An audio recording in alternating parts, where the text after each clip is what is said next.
cette autre actualité. Pour la première fois depuis sa création, le groupe français Canal+ ne diffuse pas les matchs de la Coupe du Monde de football au Qatar.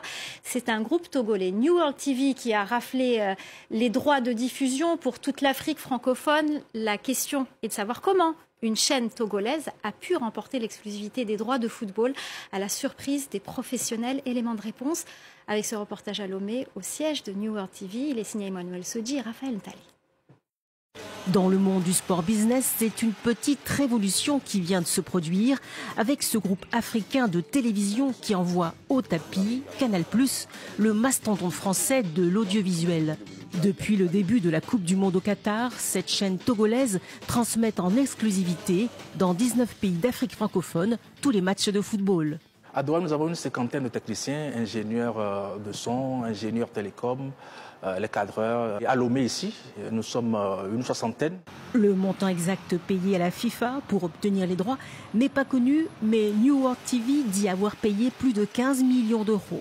Mais pour la direction, ce n'est pas le montant du chèque signé, mais plutôt la plus grande accessibilité des matchs qui a fait la différence face aux concurrents. La FIFA a intérêt à ce que la majorité des populations puissent regarder la Coupe du Monde et nous avons des offres qui sont plus conformes aux capacités financières des populations. Les matchs du premier tour des équipes africaines ont été diffusés sur une quarantaine de chaînes publiques du continent. Même principe pour la demi-finale et la finale. Le groupe togolais a aussi passé des contrats avec les plus grands de la téléphonie mobile ainsi qu'avec des bouquets de télévision par satellite et de la TNT. Le plus, c'est que tous les matchs sont commentés dans des langues africaines. L'ascension fulgurante de cette chaîne, qui a remporté également les droits de retransmission en Afrique francophone de toutes les autres compétitions de la FIFA, intrigue et alimente les fantasmes. Les gens se trompent en pensant que le pouvoir est derrière. Cette chaîne appartient à de jeunes africains de la diaspora européenne et américaine qui se sont réunis pour fonder New World TV et avec une politique simple, une chaîne panafricaine pour les Africains.